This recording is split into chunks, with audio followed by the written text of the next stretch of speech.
Assembly speaker Tammineni Sitaram మీడియాతో మాట్లాడుతున్నారు. Live లో చూద్దాం. 120 BIPC of ACB CIU AP ఈ సెక్షన్స్ కింద వాళ్ళు కేసు పెట్టడం జరిగింది. Vijayawada in ESI IMS scam case. Honorable MLA is being produced before the Honorable Special Court of SPE and ACB cases Vijayawada. This is for favor of kind information. Details follows. ఇది మొట్టమొదట DD ACB నుంచి నాకు వచ్చినటువంటి communication. ఇక రెండవది presence department నుంచి వచ్చింది.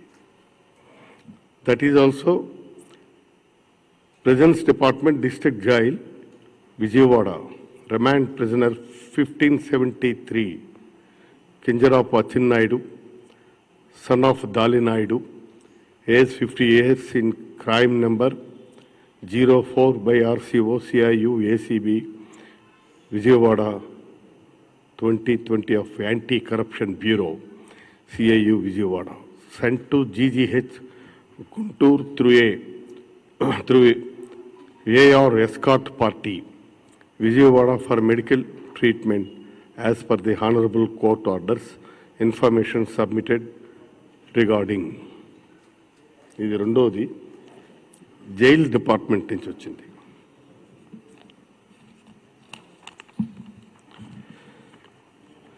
ఇక మూడవది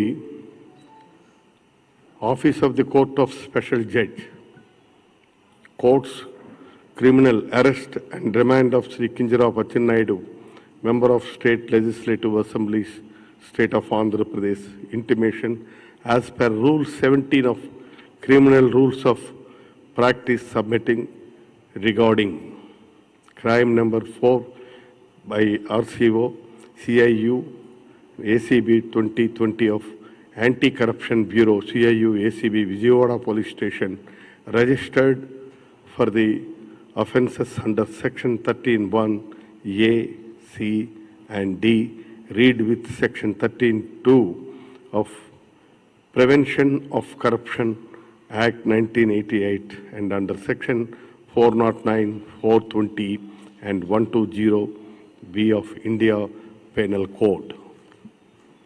ఇది మూడో ఇంటిమేషన్. కాబట్టి ప్రొసీజర్స్ సరిగా అబ్జర్వ్ చేయలేదు, కమ్యూనికేషన్ లేదన్నటువంటిది it is not correct.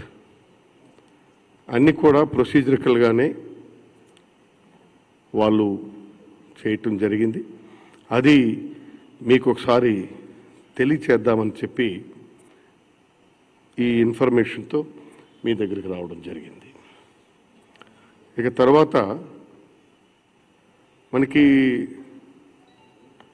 Generally this kind of white collar offences are committed by those persons who are dressed in decent colours.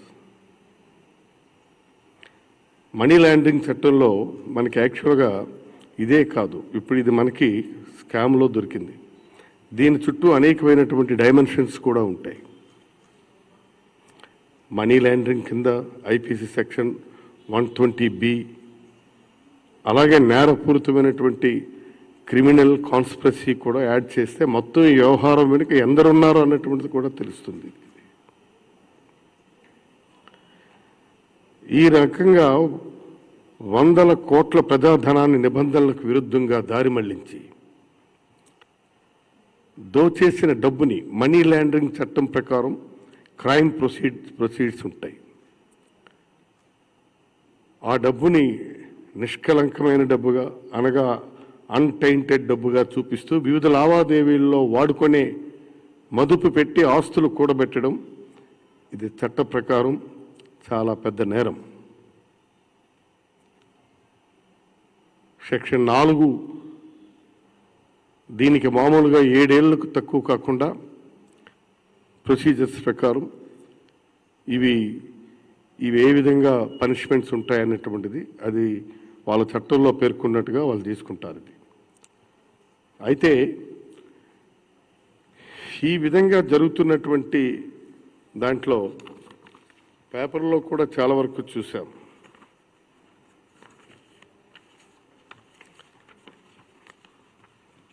మాజీ ముఖ్యమంత్రి చంద్రబాబు నాయుడు గారు మాట్లాడుతూ, is a senior most leader in the state, 3 తడవులుగా ముఖ్యమంత్రిగా చేశారు, వారికి అపారమైన అనుభవం ఉందని చెప్పుకుంటారు. నేరాలకు బీసీలకు సంబంధం ఏమిటండి?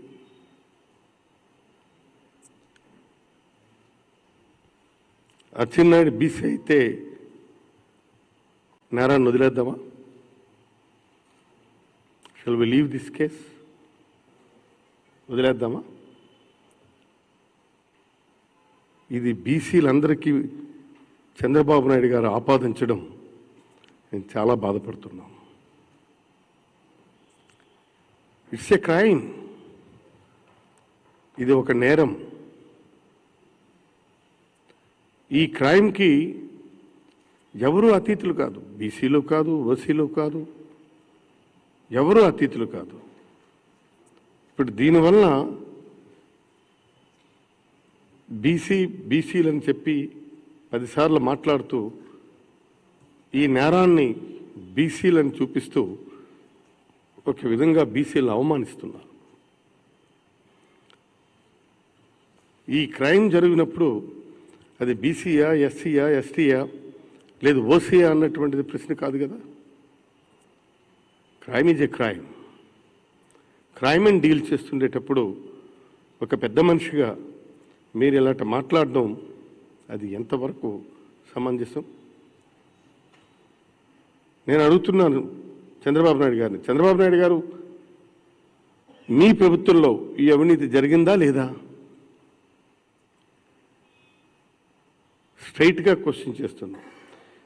బీసీ అయితే నేరం చేస్తే వదిలేయాలా? నేను అందుకే అంటున్నాను, మేమేమి నేరం చేయలేదు అని మీరు అనుకుంటే, నిన్న మీరు చెప్పారు అచ్చెన్నాయుడు గారికి అలాంటి సంబంధం లేదు దీంట్లో అని. When there is a investigating crime agency, వాళ్ళు ఒక వైపు నుంచి చేస్తుంటే మీరు నేరం లేదని చెప్తున్నారు. పోనీ ఎవరు చేసి ఉంటారు చెప్పండి? ఆయన చేయలేదు, ఇంకెవరైనా చేశారా? ఆయన చేశారన్నటువంటిది ఆధారాలు ఉన్నాయని వాళ్ళు అరెస్ట్ చేశామని ఏసీబీ వాళ్ళు బల్ల గుద్ది చెప్తున్నారు. పోనీ ఇంకెవరైనా చేశారా?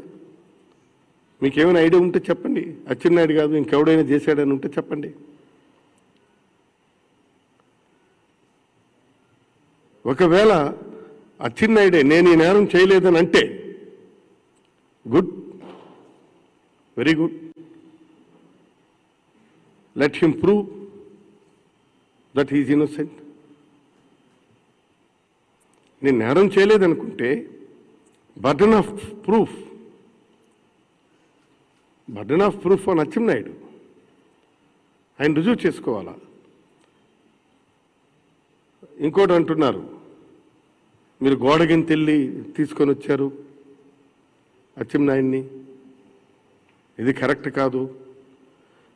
ఓకే, ఇది ఇన్వెస్టిగేటివ్ ఏజెన్సీ,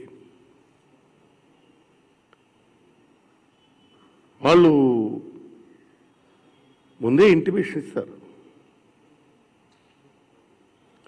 మరి ఇవాళ ఏది వాళ్ళ ముందున్నటువంటి ప్రత్యామ్నాయాలు ఏముంటే అవి ఇన్వెస్టిగేటింగ్ ఏజెన్సీ అధికారులు అన్వేషిస్తారు, దాని ప్రకారం అరెస్ట్ చేస్తారు. దాక్కున్నటువంటి వాడిని పట్టుకునే బాధ్యత వాళ్ళదే కదా. ఇవాళ గోడకి ఎంత కాదు, అవసరం అనుకుంటే ఆకాశంలో ఉన్నా భూమిలో నక్కినా భూమి బదులు కొట్టైనా సరే ఏజెన్సీ ఖచ్చితంగా పట్టుకోవాల్సినటువంటి బాధ్యత ఉంది. అది వాళ్ళ ఫండమెంటల్ డ్యూటీ, అది వాళ్ళ ప్రైమ్ డ్యూటీ. దానికోసం అన్నటువంటిది తీసుకొని వచ్చేసినారని రాజకీయ లబ్ధి కోసం మీరు బీసీలను అవమానించడం సరికాదు బాబు. It's not fair, it's not correct. ఇవాళ మా బీసీలందరినీ మీరు ఈ బురదని మా మీద జల్లుతున్నారు. మీ పార్టీలో ఉన్న ఒక శాసనసభ్యుడు చేసినటువంటి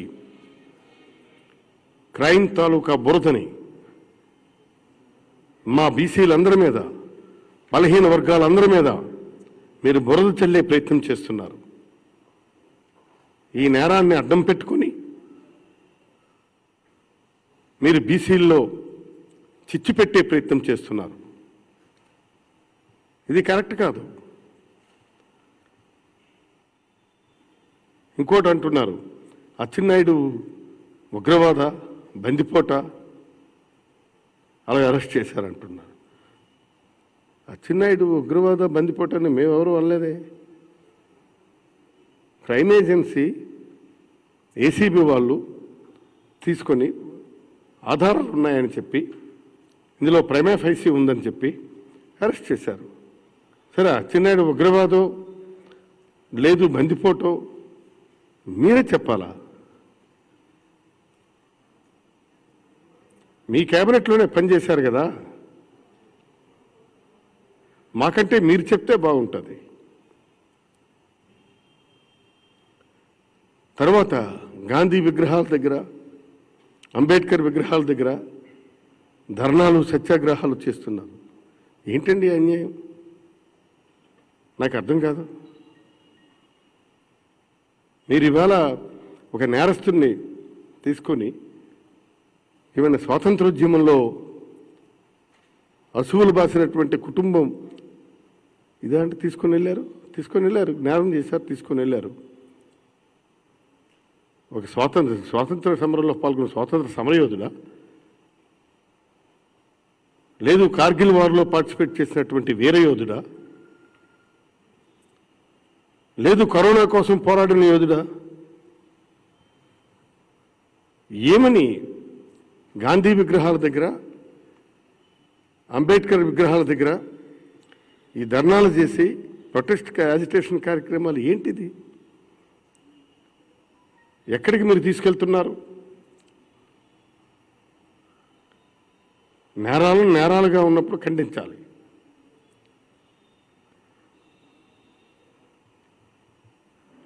ఇవి దానివల్ల ఆ మహనీయుల్ని, మహాత్ముల్ని మనం అవమానించినట్లు కాదా ఇది?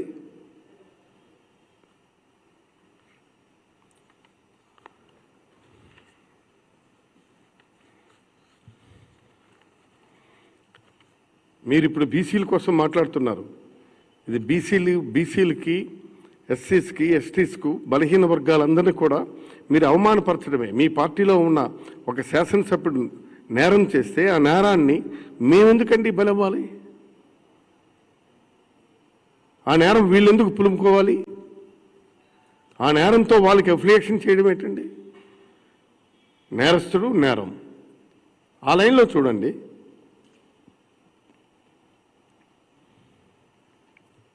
మీరు అలా మాట్లాడితే బీసీలకు ఇంకా మీ మీద ఏ విధంగా నమ్మకం ఉంటుందండి?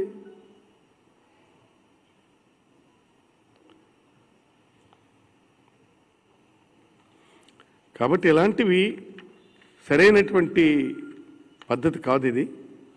వీటిల్ని బాధ్యత కలిగినటువంటి వ్యక్తులు మనం ఖండించాలి.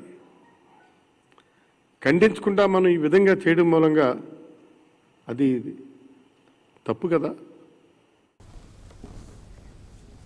అన్ని ఆధారాలతోనే అచ్చెన్నాయుడిని అరెస్ట్ చేస్తామన్నారు